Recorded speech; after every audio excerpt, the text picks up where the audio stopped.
on a declining path as a percentage of the GDP.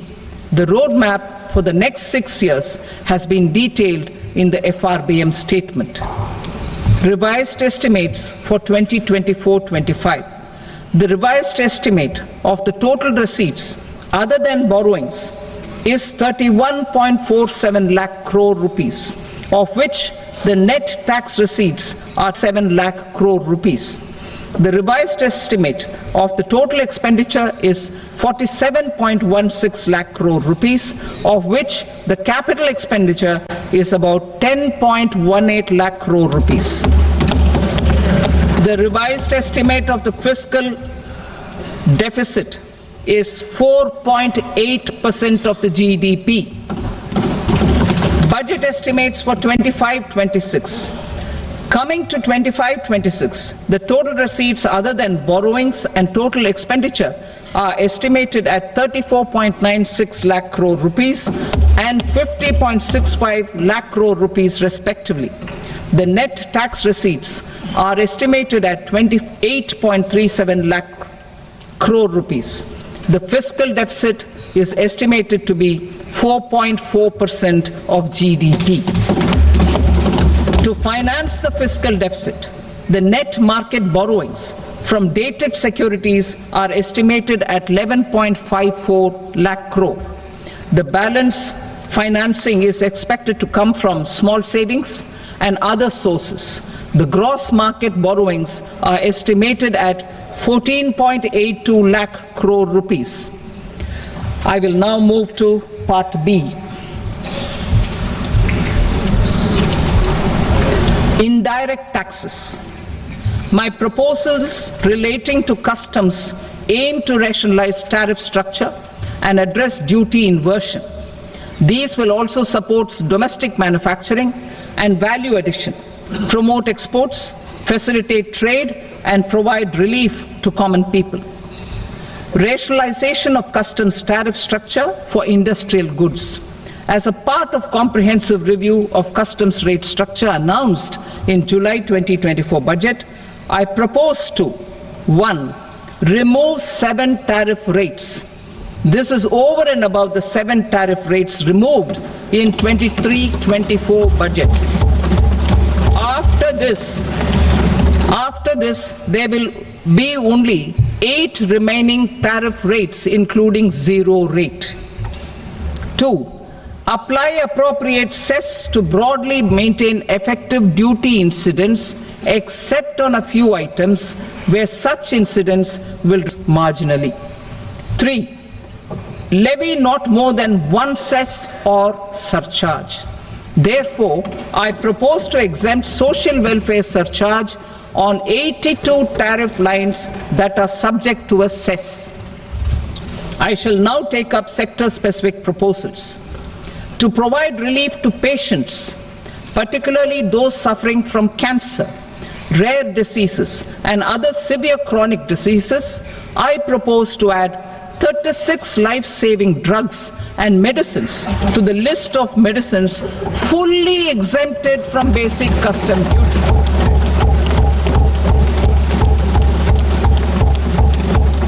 I also propose to add 6 life-saving medicines to the list attracting concessional custom duty of 5%.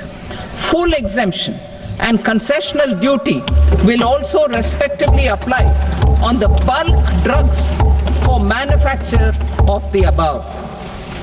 Specified drugs and medicines under patient assistance programs run by the pharmaceutical companies are fully exempt from BCD, provided the medicines are supplied free of cost to the patients. I propose to add 37 more medicines along with 13 new patient assistance programs. Support to domestic manufacturing and value addition. Critical minerals. In the July 2024 budget, I had fully exempted BCD on 25 critical minerals that are not domestically available. I had also reduced BCD of 2 other such minerals to provide a major fillip to their processing, especially by MSMEs. Now, I propose to fully exempt cobalt powder and waste, the scrap of lithium-ion battery, lead, zinc, and 12 more critical minerals. This will help secure the availability for manufacturing in India and promote more jobs for our youth.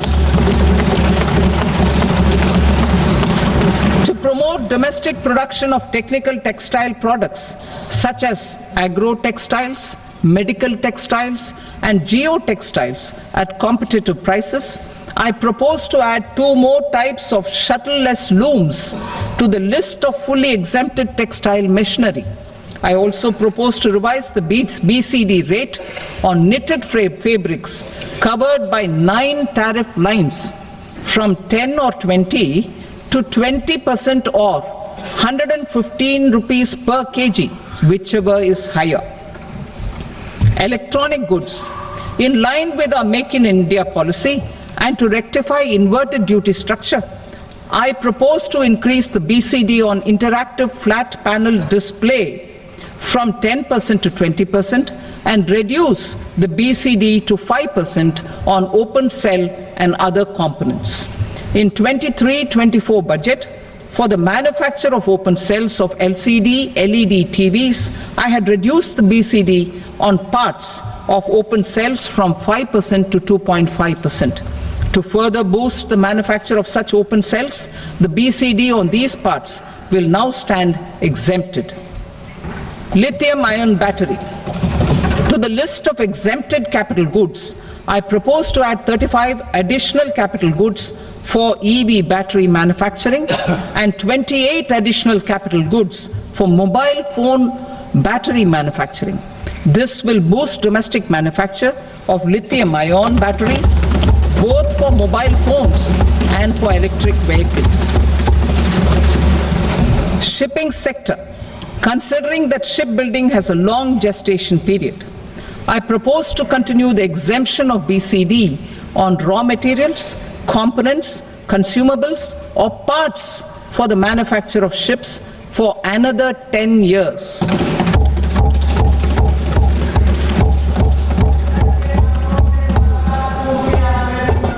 I also propose the same dispensation for shipbreaking to make it more competitive. Telecommunication. To prevent classification disputes, I propose to reduce the BCD from 20% to 10% on carrier-grade Ethernet switches to make it at par with non-carrier-grade Ethernet switches. Export promotion. To facilitate exports of handicrafts, I propose to extend the time period for export from 6 months to 1 year, further extendable by another 3 months if required. I also propose to add 9 items to the list of duty-free inputs. Leather sector. I propose to fully exempt BCD on wet blue leather to facilitate imports for domestic value addition and employment. I also propose to exempt crust leather from 20% export duty to facilitate exports by small tanners. Marine products. To enhance India's competitiveness in the global seafood market, I propose to reduce BCD from 30% to 5% on frozen fish paste, surimi, for manufacture and export of its analog products. I also propose to reduce BCD from 15% to 5% on fish hydrolysates for manufacture of fish and shrimp feed. In July 2024 budget, to promote development of domestic MROs for aircraft and ships, I had extended the time limit for export of foreign origin goods that were imported for repairs from 6 months to 1 year and further extendable by 1 year. I now propose to extend the same dispensation for railway goods. Time limit for provisional assessment. Presently, the Customs Act 1962 does not provide any time limit to finalize provisional assessments, leading to uncertainty and cost to trade. As a measure of promoting ease of doing business, I propose to fix a time limit of 2 years, extendable by a year, for finalizing the provisional assessment.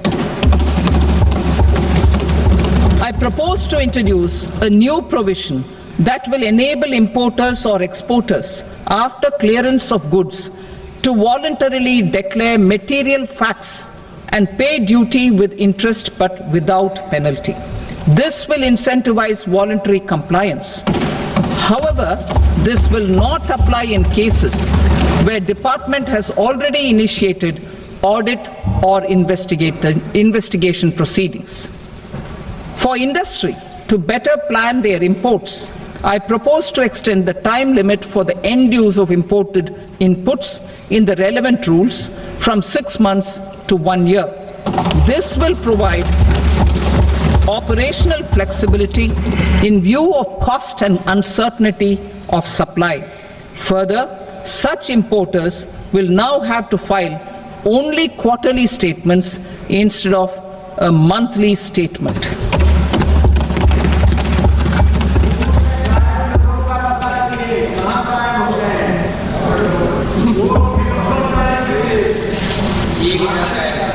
I now come to my direct tax proposals.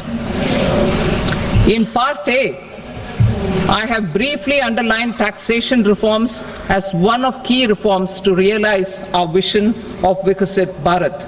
In respect of criminal law, our government had earlier ushered in Bharatiya Nyaya Sanhita, replacing Bharatiya Danda Sanhita. I am happy to inform this august House and the country that for new income tax bill will carry forward the same spirit of Nyaya in its drafting as well. The new bill will be clear and direct in text, with close to half of the present law in terms of both chapters and words. It will be simple to understand for taxpayers and tax administrators, leading to tax certainty and reduced litigation. Reforms, however, are not a destination. They are means to achieve good governance for our people and economy. Providing good governance primarily involves being responsive. The Tirukural captures this in verse 542, which reads, "Vaanokki vaazhum ulagallam, mannavan kol nokki vaazhum kudi," meaning, just as the living beings live expecting rains, citizens live expecting good governance. Our government is committed to keeping an ear to the ground and a finger on the pulse and responding while balancing our national building efforts.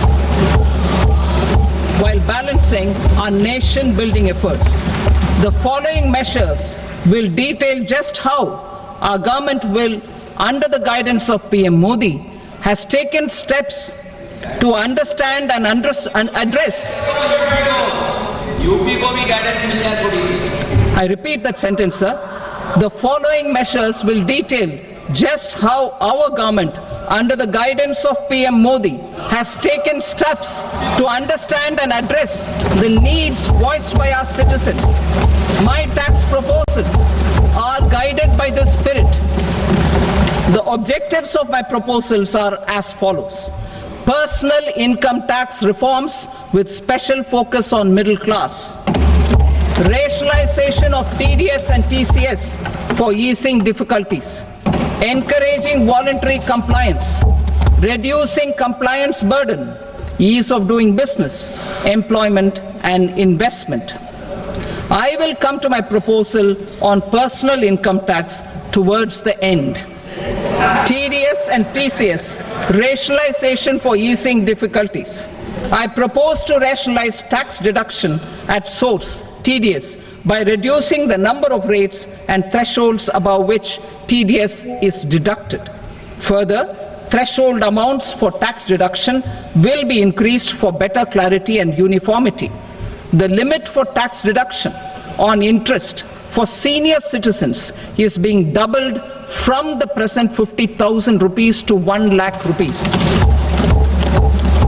Similarly, the annual limit of 2.40 lakh rupees for TDS on rent is being increased to 6 lakh rupees.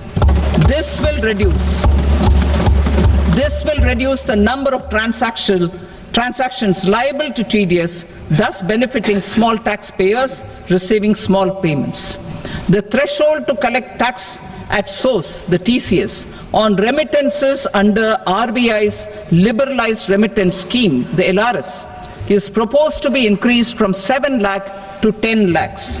I also propose to remove TCS on remittances for education purposes, where such remittances is out of a loan taken from a specified financial institution. Both TDS and TCS are being applied on any transaction related to sale of goods. To prevent such compliance difficulties, I propose to omit the TCS. I also propose that the provisions of the higher TDS deduction will now apply only in non-PAN cases. In July 2024, the delay for payment of TDS up to the due date of filing statement was decriminalized. I propose to provide the same relaxation to TCS provisions as well. The government under the leadership of Prime Minister Modi believes in Sabka Saath, Sabka Vikas, Sabka Vishwas and Sabka Prayas. In line with this, we brought in updated return facility in 2022 for voluntary compliance by taxpayers who had omitted to report their correct income. Our trust in taxpayers was proved right. Nearly 90 lakh taxpayers voluntarily updated their incomes by paying additional tax. Taking this trust further, I now propose to extend the time limit to file updated returns for any assessment year from the current limit of 2 years to 4 years. I propose to reduce the compliance burden for small charitable trusts and institutions by increasing their period of registration from 5 years to 10 years. It is also proposed that disproportionate consequences do not arise for minor defaults such as incomplete applications filed by charitable entities. Presently, taxpayers can claim the annual value of self-occupied properties as nil only on the fulfillment of certain conditions. Considering the difficulties faced by taxpayers, it is proposed to allow the benefit of 2 such self-occupied properties without any condition. To streamline the process of transfer pricing and to provide an alternative to yearly examination, I propose to introduce a scheme for determining arm's length price of international transaction for a block period of 3 years. This will be in line with global best practices. With a view to reduce litigation and provide certainty in international taxation, the scope of safe harbor rules is being expanded. A number of senior and very senior citizens have very old national savings schemes accounts. As interest is no longer payable on such accounts, I propose to exempt withdrawals made from NSS by individuals on or after 29th August 2024. I am also proposing to allow similar treatment to NPS Vatsalya accounts as is available to normal NPS accounts subject to overall limits. In my speech in July 2024, I had promised that all processes, including giving effect to appellate orders, shall be digitalized and made paperless over the next 2 years. So I'm happy to announce that digitalization is being made operational now. In July 2024, we brought in the Vivad Se Vishwas scheme to resolve income tax disputes pending in appeal. The scheme has received a great response, with nearly 33,000 taxpayers having availed of the scheme to settle their disputes. I have a few proposals to promote investment and employment. It is proposed to provide a presumptive taxation regime for non-residents who provide services to a resident company that is establishing or operating an electronics manufacturing facility. I further propose to introduce a safe harbor for tax certainty for non-residents who store components for supply to specified electronics manufacturing units. Presently, the tonnage tax scheme is available only to sea-going ships. The benefits of existing tonnage tax scheme are proposed to be extended to inland vessels registered under the Indian Vessels Act 2021 to promote inland water transport in the country. Extension for incorporation of startups. We continue to support the Indian startup ecosystem. I propose to extend the period of incorporation by 5 years to allow the benefit available to startups which are incorporated before 1/4/2030. In order to attract and promote additional activities in the IFSC, I am inter alia proposing specific benefits to ship leasing units, insurance offices, and treasury centers of global companies which are set up in IFSC. Further, to claim benefits, the cut-off date for commencement in IFSC has also been extended by 5 years to 31/3/2030. Category 1 and Category 2 AIFs are undertaking investments in infrastructure and other such sectors.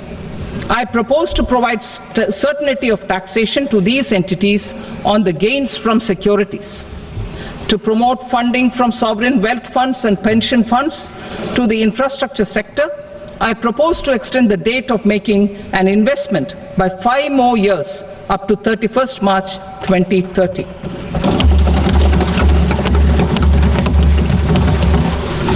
Personal income tax reforms with special focus on middle class.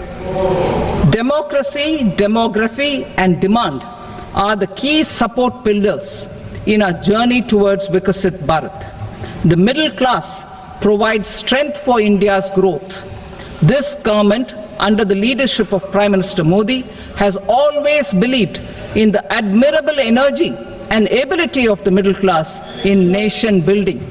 In recognition of their contribution,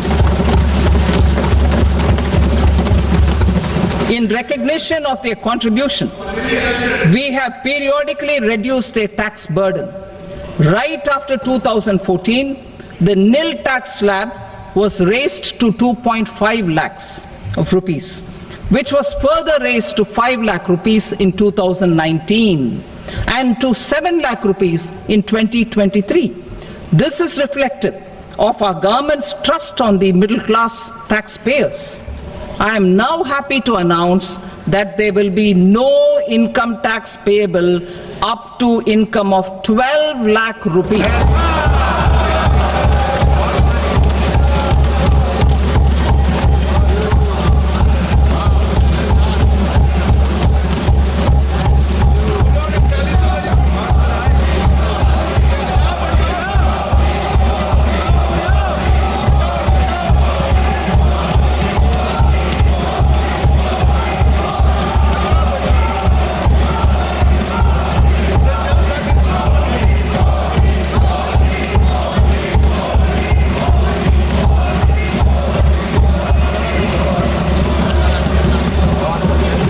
So, average income of 1 lakh per month other than the special rate income such as capital gains under the new regime.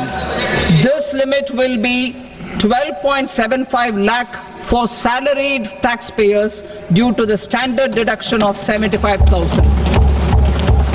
Slabs and rates are being changed across the board to benefit all taxpayers. The new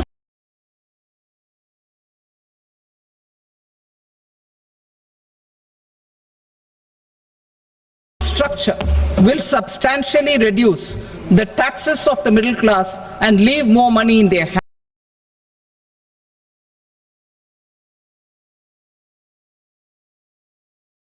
hence boosting household consumption, savings and investment. In the new tax regime, I propose to revise tax rate structures as follows.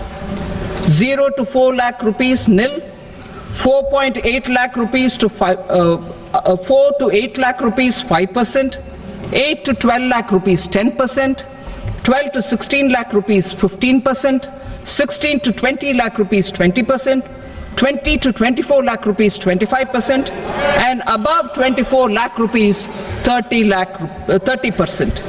To taxpayers up to 12 lakh of normal income other than special rate income such as capital gains. I read that again.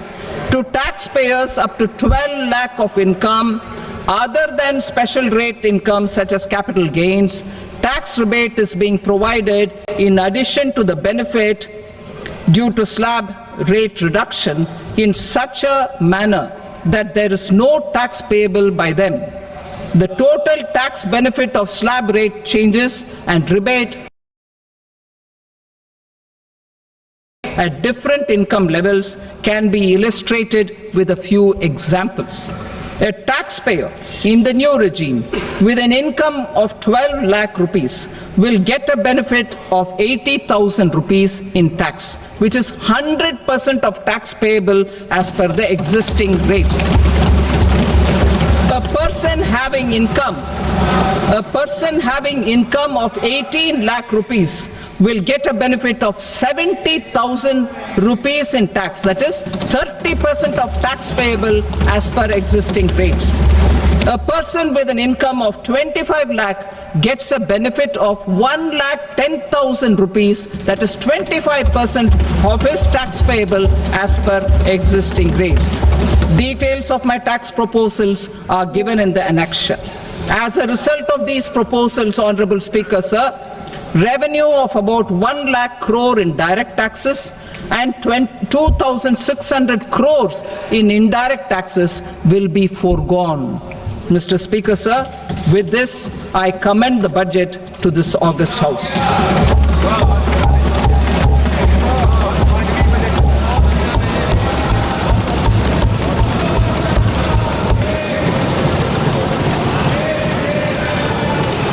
Item number 2, Srimati Nirmala Sitharaman.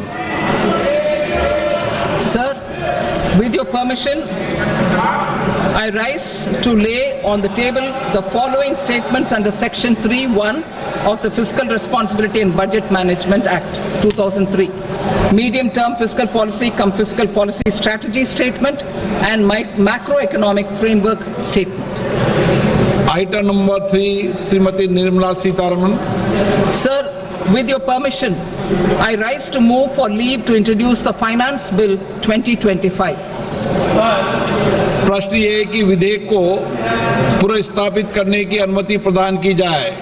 जो सदस्य इसके पक्ष में हाँ कहें, जो सदस्य विरोध में ना कहें। मेरे विचार में निर्णय हाँ वालों के पक्ष में हुआ, हाँ वालों के पक्ष में अनुमति प्रदान की जाती है। माननीय मंत्री जी, अब विधेयक को पुनर्स्थापित करें। Sir, I introduce the bill. This budget continues our government's efforts to A. Accelerate growth, B. Secure inclusive development, C. Invigorate private sector investments, D. Uplift household sentiments, and E. Enhance spending power of India's rising middle class. Together, we embark on a journey to unlock our nation's tremendous potential for greater prosperity and global positioning under the leadership of Honorable Prime Minister Shri Narendra Modi. As we complete the first quarter of the 21st century, continuing geopolitical headwinds suggest lower global economic growth over the medium term. However, our aspiration for a Vikasit Bharat inspires us, and the transformative work we have done during our government's first 2 terms guides us to march forward resolutely. Our economy is the fastest growing among all major economies. Our development track record for the past 10 years and structural reforms have drawn global attention. Confidence in India's capability and potential has only grown in this period. We see the next 5 years as a unique opportunity to realize Sabka Vikas, stimulating balanced growth of all regions. The great Telugu poet and playwright Gurujada Apparao had said, "Deshamante matti kadoy, deshamante manushuloy," meaning a country is not just its soil, a country is its people. In line with this, for us, Vikasit Bharat encompasses zero poverty, 100% quality good school education, access to high quality, affordable and comprehensive health care, 100% skilled labor with meaningful employment, 70% women in economic activities, and farmers making our country the food basket of the world.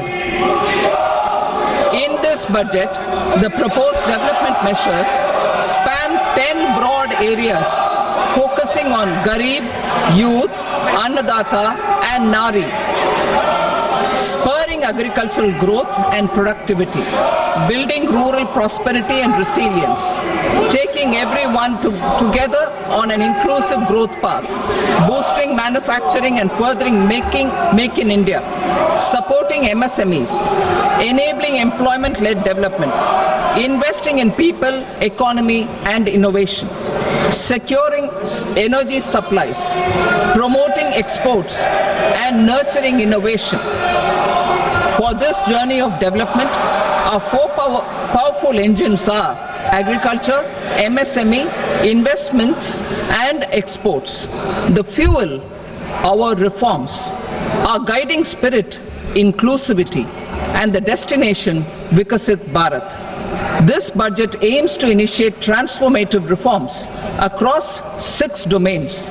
During the first 5 years, these will augment our growth potential and global competitiveness. The domains are taxation, power sector, urban development, mining, financial sector, and regulatory reforms. Agriculture as the first engine.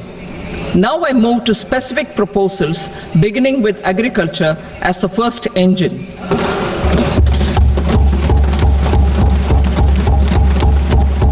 Prime Minister Dhan Dhanya Krishi Yojana, developing agri-districts program.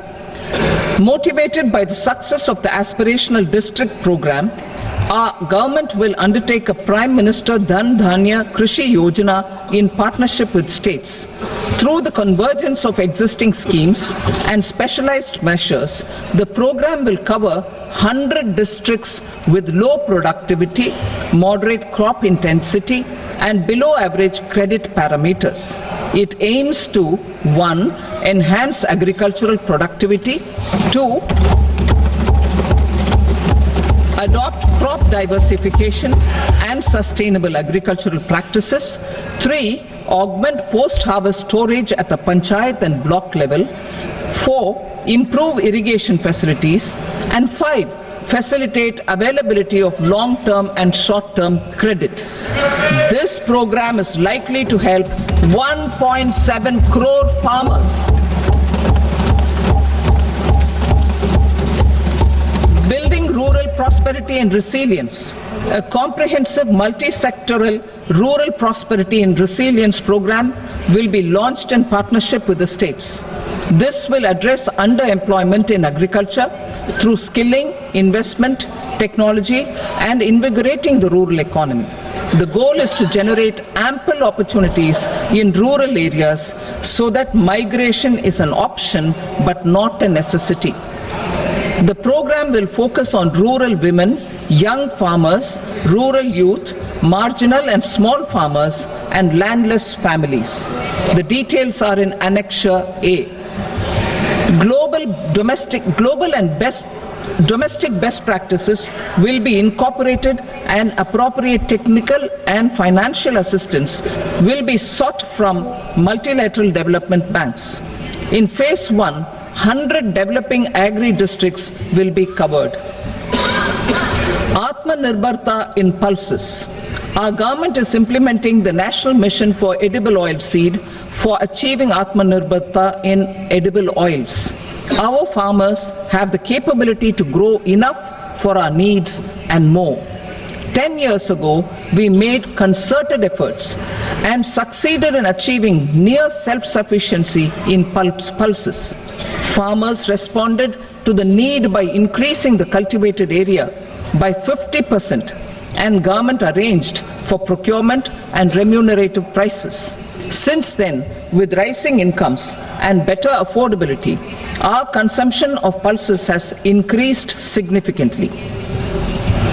Our government will now launch a 6-year mission for Atmanirbharta in pulses with a special focus on Tuar, Urad and Masoor. Details are in Annexure B. Central agencies such as NAFED and NCCF will be ready to procure these 3 pulses as much as offered during the next 4 years from farmers who register with these agencies and enter into agreements. Comprehensive program for vegetables and fruits. It is encouraging that our people are increasingly becoming aware of their nutritional needs. It is a sign of a society becoming healthier. With rising income levels, the consumption of vegetables, fruits, and Shri Anna is increasing significantly. A comprehensive program to promote production, efficient supplies, processing, and remunerative prices for farmers will be launched in partnership with the states. Appropriate institutional mechanisms for implementation and participation of farmer producer organizations and cooperatives will be set up. Makhana board in Bihar. For this, there is a special opportunity for the people of Bihar. A Makhana board will be established in the state to improve production, processing, value addition, and marketing of Makhana. The people engaged in these activities will be organized into FPOs. The board will provide hand-holding and training support to Makhana farmers and will also work to ensure they receive the benefits of all relevant government schemes. A national mission on high-yielding seeds will be launched, aimed at 1. Strengthening research ecosystem, 2. Targeted development and propagation of seeds with high yield, pest resistance and climate resilience, and 3. Commercial availability of more than 100 seed varieties released since July 2024. India ranks 2nd largest globally in fish production and aquaculture. Seafood exports are valued at 60,000 crore rupees. To unlock the untapped potential of the marine sector, our government will bring in an enabling framework for sustainable harnessing of fisheries from Indian Exclusive Economic Zone and high seas, with a special focus on the Andaman and Nicobar and Lakshadweep Islands. For the benefit of lakhs of cotton growing farmers, I am pleased to announce a mission for cotton productivity. This 5-year mission will facilitate significant improvements in productivity and sustainability of cotton farming and promote extra long staple cotton varieties. The best of science and technology support will be provided to farmers. Aligned with our integrated 5F vision for the textile sector, this will help in increasing incomes of the farmers and ensure a steady supply of quality cotton for rejuvenating India's traditional textile sector. Kisan credit cards facilitate short-term loans for 7.7 crore farmers, fishermen, and dairy farmers. The loan limit under modified interest subvention scheme will be enhanced from 3 lakh rupees to 5 lakh rupees for loans taken through the KCC. For Atmanirbharta in urea production, our government had reopened 3 dormant urea plants in the eastern region.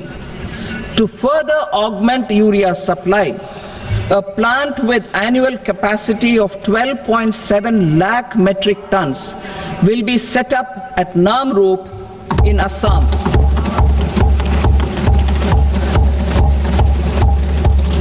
India Post, with 1.5 lakh rural post offices, complemented by the India Post Payment Bank and a vast network of 2.4 lakh Dak Sevaks, will be repositioned to act as a catalyst for the rural economy.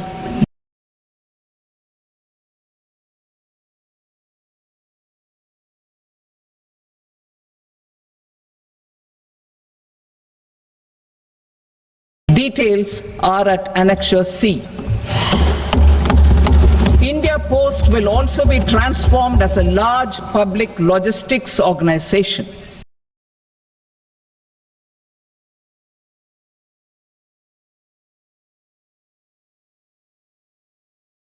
This will meet the rising needs of Vishwakarmas, new entrepreneurs, women, self-help groups, MSMEs, and the large business organizations. Our government will provide support to NCDC for its lending operations for the cooperative sector.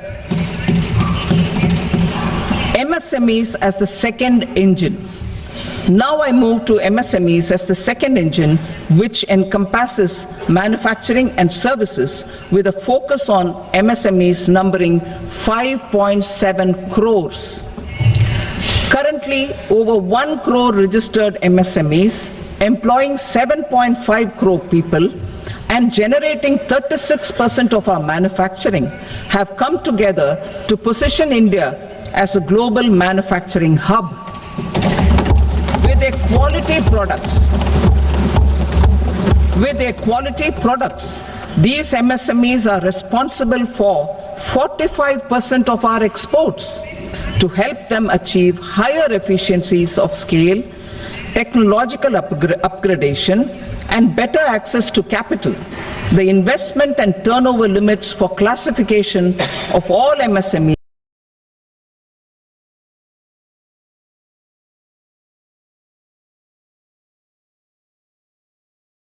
will be enhanced to 2.5 and 2 times respectively.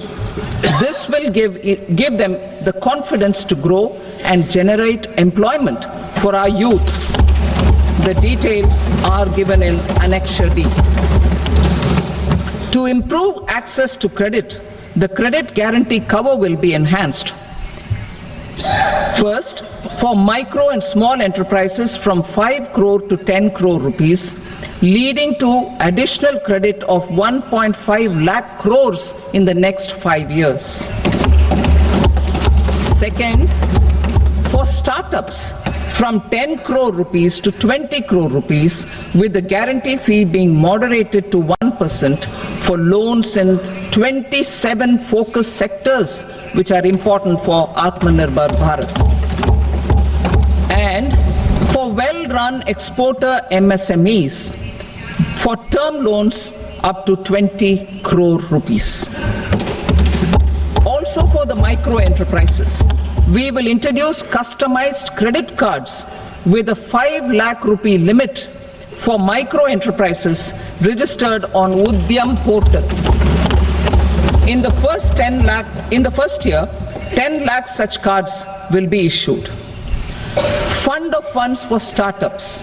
The alternate investment fund, AIFs, for startups have received commitments of more than 91,000 crores rupees.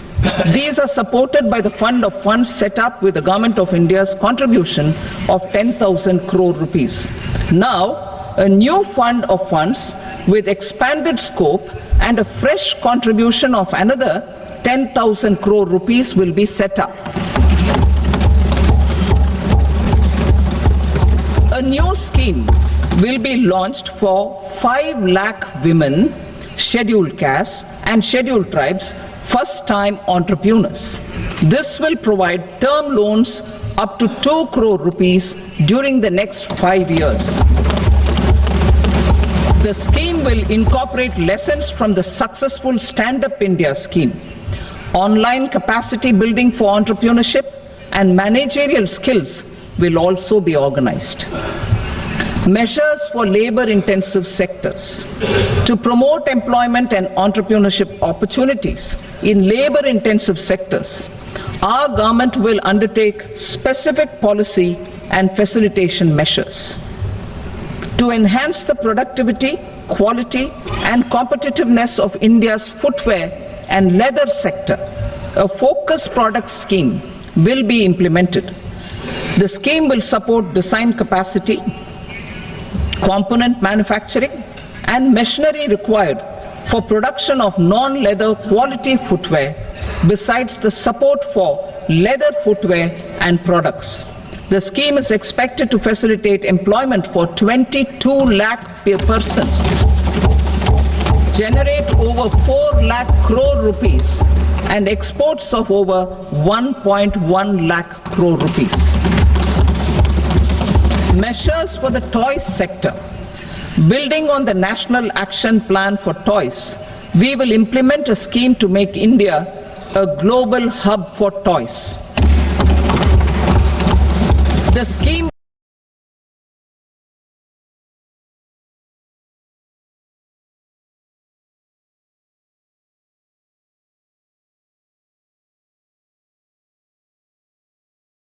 will focus on development of clusters, skills, and a manufacturing ecosystem that will create high quality, unique, innovative, and sustainable toys that will represent the Made in India brand.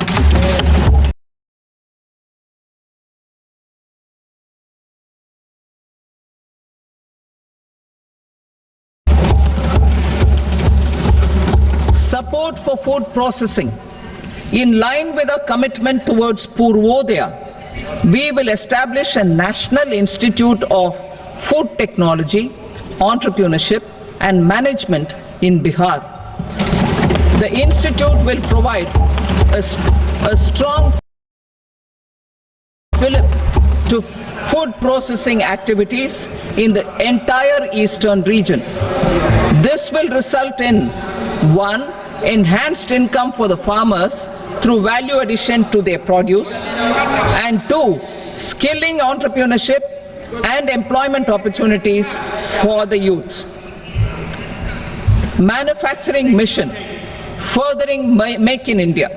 Our government will set up a national manufacturing mission covering small, medium and large industries for furthering Make in India by providing policy support, execution roadmaps, governance and monitoring framework for central ministries and states. Details are in Annexure E. Given our commitment to climate-friendly development, the mission will also support clean tech manufacturing. This will aim to improve domestic value addition and build our ecosystem for solar PV cells, EV batteries, motors and controllers, electrolyzers, wind turbines, very high voltage transmission equipment and grid scale batteries. Investment as the third engine. Now I move to investment as the third engine, which encompasses investing in people, investing in the economy and investing in innovation. Investing in people. Saksham Anganwadi and Poshan 2.0. Saksham Anganwadi and Poshan 2.0 program provides nutritional support to more than 8 crore children, 1 crore pregnant women and lactating mothers all over the country, and about 20 lakh adolescent girls in aspirational districts and the Northeast region. The cost norms for these nutritional support will be enhanced appropriately. Atal Tinkering Labs. 50,000 Atal Tinkering Labs will be set up in government schools in the next 5 years to cultivate the spirit of curiosity and innovation and foster a scientific temper among young minds. Broadband connectivity to government secondary schools and PHCs. Broadband connectivity will be provided to all government secondary schools and primary health centers in rural areas under the BharatNet project. Bharatiya Bhasha Pustak Scheme. We propose to implement a Bharatiya Bhasha Pustak scheme to provide digital form Indian language books for schools and for higher education. This aims to help students understand their subjects better and in their language. National Centers of Excellence for Skilling. Building on the initiative announced in the July 24 budget, 5 national centers of excellence for skilling will be set up with global expertise and partnerships to equip our youth with the skills required for Make for India, Make for the World manufacturing. The partnership will cover curriculum design, training of trainers, and a skills certification framework and periodic reviews. Expansion of capacity in IITs. Total number of students in 23 IITs has increased 100% from 65,000 to 1.35 lakh in the past 10 years.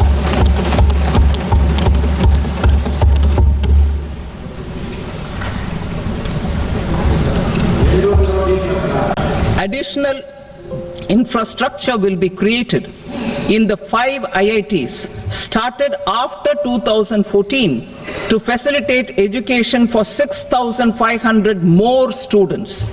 Hostel and other infrastructure capacity at IIT Patna will also be expanded.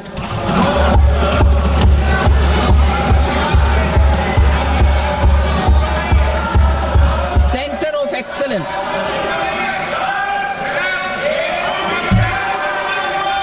Center of Excellence in AI for Education. I had announced 3 centers of excellence in artificial intelligence for agriculture, health, and sustainable cities in 2023. Now a center of excellence in artificial intelligence for education will be set up with a total outlay of 500 crores. Expansion of medical education. Our government has added almost 1.1 lakh undergraduate and postgraduate medical education seats in 10 years, an increase of 130%. In the next year, 10,000 additional seats will be added in medical colleges and hospitals towards the goal of adding 75,000 seats in the next 5 years. Daycare cancer centers in all district hospitals. Our government will facilitate setting up of daycare cancer centers in all district hospitals in the next 3 years. 200 centers will be established in 25-26 itself. Strengthening urban livelihoods. Our government has been giving priority to assisting urban poor and vulnerable groups.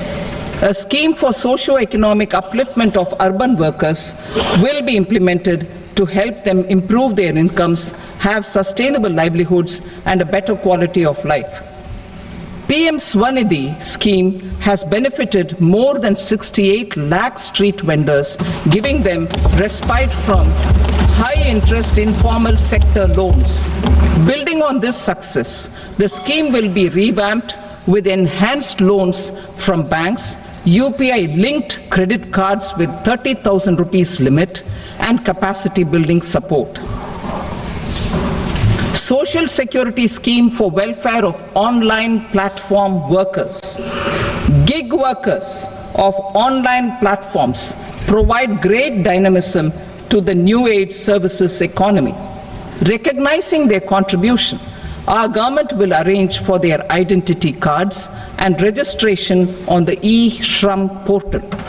They will be provided health care under PM Jan Arogya Yojana. This measure is likely to assist nearly 1 crore gig workers.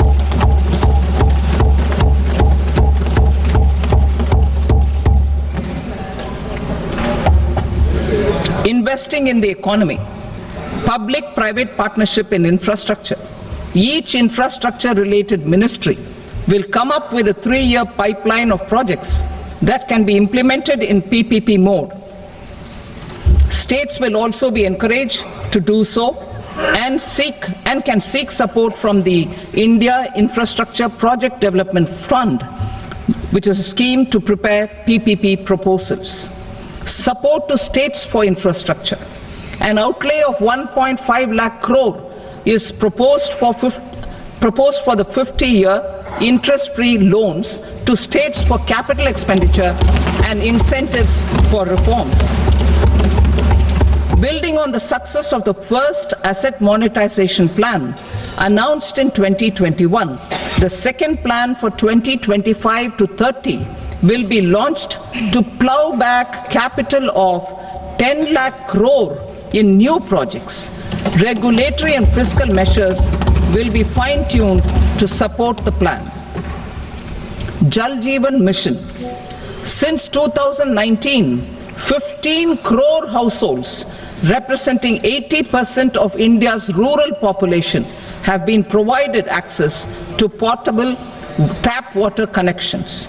To achieve 100% coverage, I am pleased to announce the extension of this mission until 2028 with an enhanced total outlay.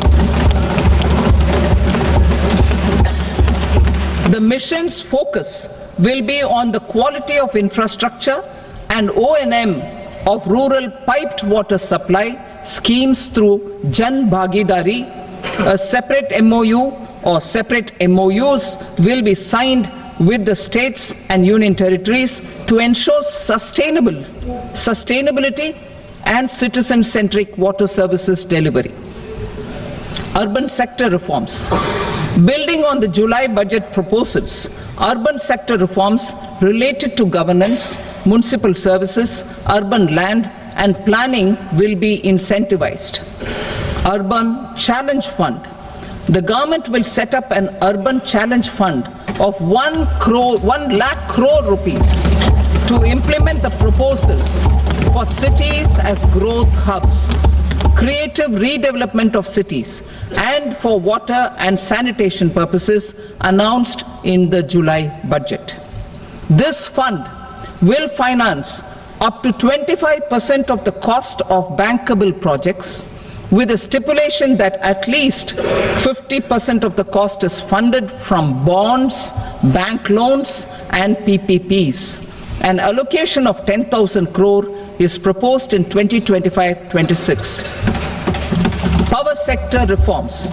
We will incentivize electricity distribution reforms and augmentation of intra-state transmission capacity by states. This will improve financial health and capacity of electricity companies.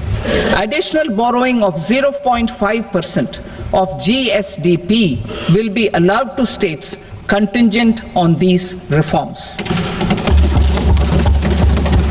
Nuclear energy mission for Vikasit Bharat.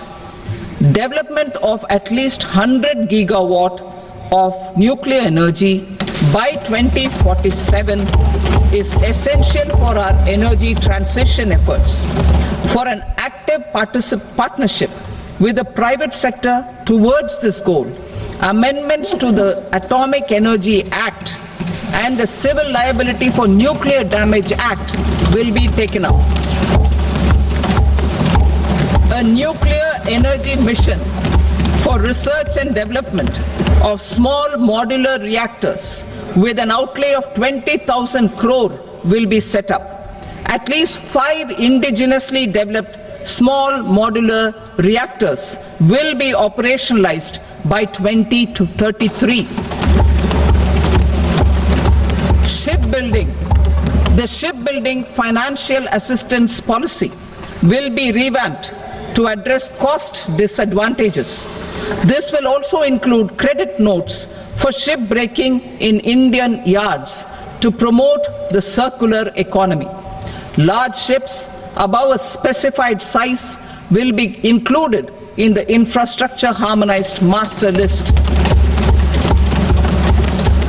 Shipbuilding clusters will be facilitated to increase the range, categories and capacity of ships. This will include additional infrastructure, facilities, skilling and technology to develop the entire ecosystem. Maritime Development Fund. For long-term financing for the maritime industry, a Maritime Development Fund with a corpus of 25,000 crore rupees will be set up. This will be for distributed support and promoting competition. This will have up to 49% contribution by the government, and the balance will be mobilized from ports and from private sector. UDAN regional connectivity schemes. UDAN has enabled 1.5 crore middle-class people to meet their aspirations for speedier travel. The scheme has connected 88 airports, and operationalized 600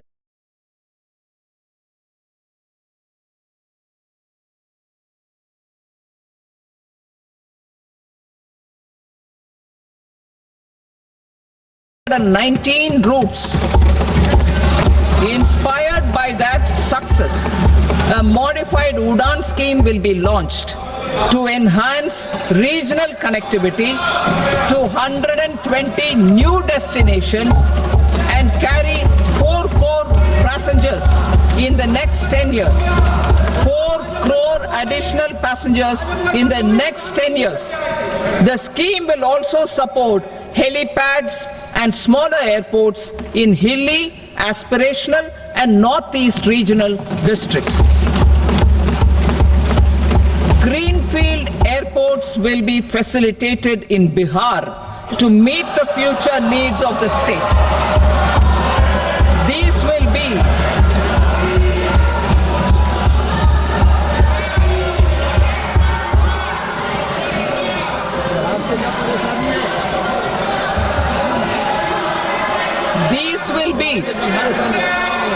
will be in addition to the expansion of the capacity of Patna Airport and a brownfield airport in Beta. Western Kosi Canal project in Mithilanchal. Financial support will be provided for the Western Kosi Canal ERM project, benefiting a large number of farmers, cultivating over 50,000 hectares of land in the Mithilanchal region of Bihar. Mining sector reforms. Mining sector reforms, including those for minor minerals, will be encouraged through sharing of best practices and institutions of a state mining index. A policy for recovery of critical minerals from tailings will be brought out. Under the special window for affordable and mid-income housing, SWAMI, 50,000 dwelling units in stressed housing projects have been completed and keys handed over to home buyers.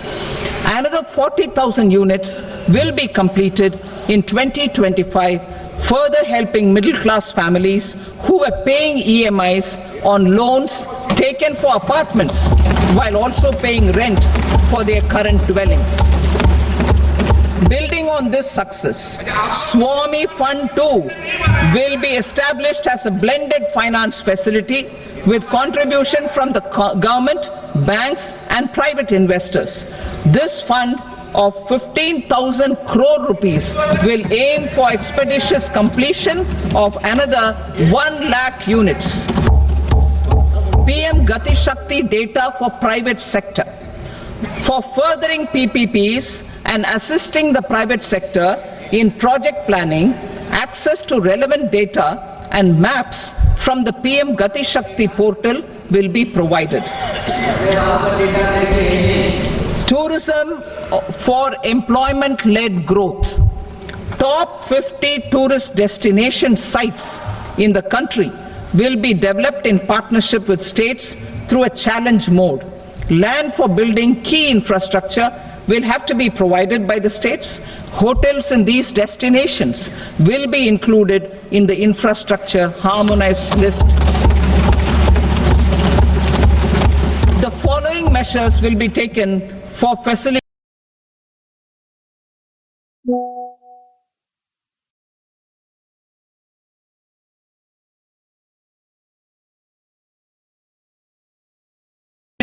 employment-led growth, organizing intensive skill development programs for our youth, including institutes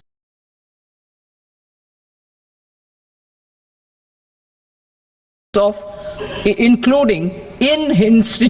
hospitality management, providing mudra loans for homestays, improving ease of travel and connectivity to tourist destinations, providing performance-linked incentives to states for effective destination management, including tourist amenities, cleanliness, and marketing efforts, and introducing streamlined e-visa facilities along with visa fee waivers for certain tourist groups. Continuing with the emphasis on places of spiritual and religious significance, in the July budget, there will be a special focus on destinations related to the life and times of Lord Buddha. Medical tourism and heal in India. Medical tourism and heal in India will be promoted in partnership with the private sector, along with capacity building and easier visa norms. Investing in innovation. To implement private sector-driven research, development and innovation initiatives announced in the July budget, I am now allocating 20,000 crore rupees for this purpose. A deep tech fund of funds will also be explored to catalyze the next generation startups as a part of this initiative. In the next 5 years, under the PM Research Fellowship Scheme, we will provide 10,000 fellowships for technological research in IITs and IISc with enhanced financial support. The second gene bank with 10 lakh germplasm lines will be set up for future food and nutritional security. This will provide conservation support to both public and private sectors for genetic resources. We will start a national geospatial mission to develop foundational geospatial infrastructure and data. Using PM Gati Shakti, this mission will facilitate modernization of land records, urban planning, and design of infrastructure projects. A Gyan Bharatam mission for survey, documentation, and conservation of our manuscript heritage with academic institutions, museums, libraries, and private collectors will be undertaken to cover more than 1 crore manuscripts. We will set up a national digital repository of Indian knowledge systems for knowledge sharing. Now I move to exports as the fourth engine. We will set up an export promotion mission with sectoral and ministerial targets driven jointly by the Ministries of Commerce, MSME, and Finance. It will facilitate easy access to export credit, cross-border factoring support, support to MSMEs to tackle non-tariff measures in overseas markets. A digital public infrastructure, Bharat Trade Net, for international trade will be set up as a unified platform for trade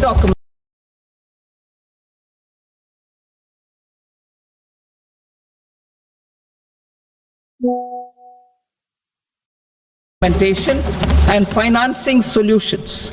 This will complement the unified logistics interface platform. The BTN will be aligned with international practices.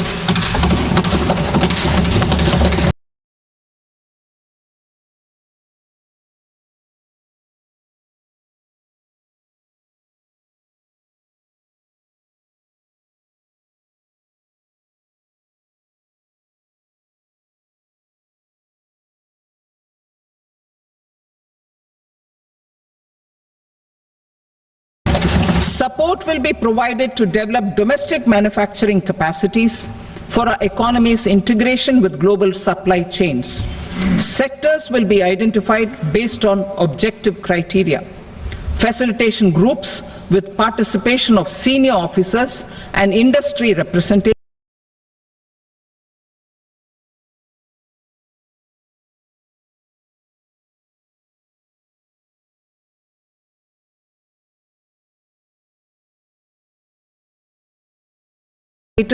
will be formed for select products and supply chains.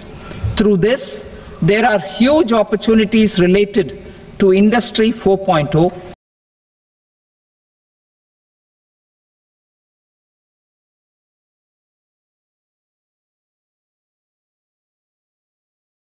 which needs high skills and talent. Our youth have both. Our government will support the domestic electronic equipment industry to leverage this opportunity for the benefit of our youth.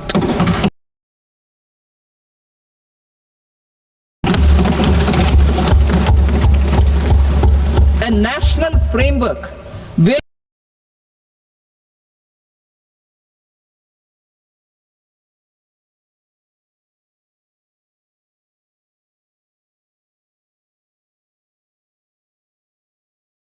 be formulated as guidance to states for promoting global capability centers in emerging Tier 2 cities.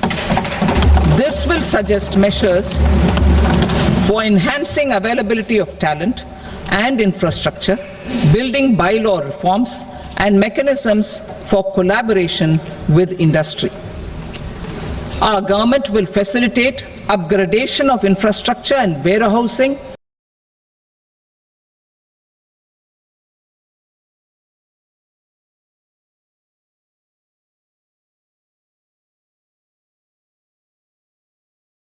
for air cargo, including high-value perishable horticultural produce. Cargo screening and customs protocol will be streamlined and made user-friendly. Reforms as the fuel. Over the past 10 years, our government has implemented several reforms for convenience of taxpayers, such as faceless assessment, 2, taxpayer charter, 3, faster returns, 4, almost 99% returns being on self-assessment, and 5, Vivad Se Vishwas scheme.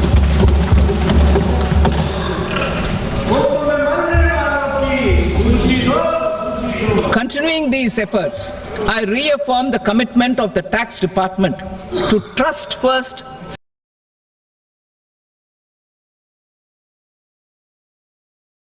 scrutinize later. I also propose to introduce the new income tax bill next week. I will detail the indirect tax reforms and changes in direct taxes in Part B. Financial sector reforms. The FDI limit for the insurance sector will be raised from 74 to 100%.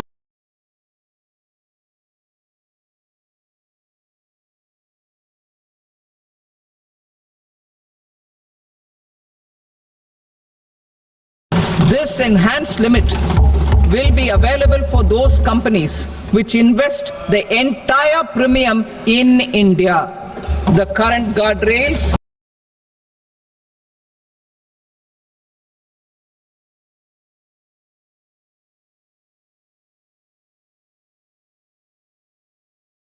and conditionalities associated with foreign investment will be reviewed and simplified.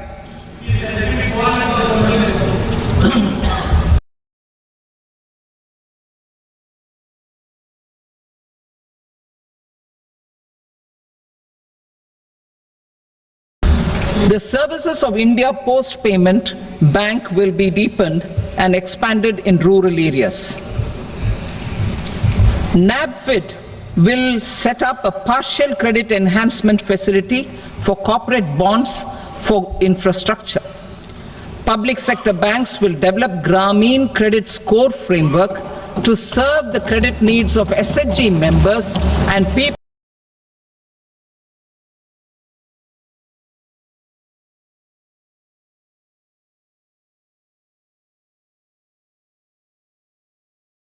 in rural areas.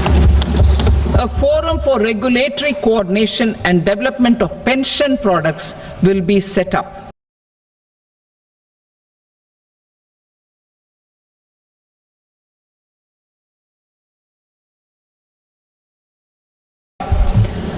To implement the earlier announcement on simplifying the KYC processes, the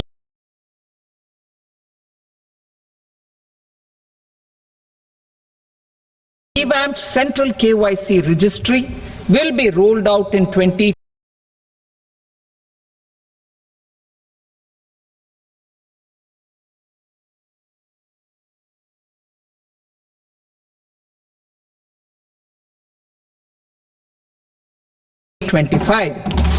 We will also implement a streamlined system for periodic updating. Requirements and procedures for speedy approval of companies with technological innovations and global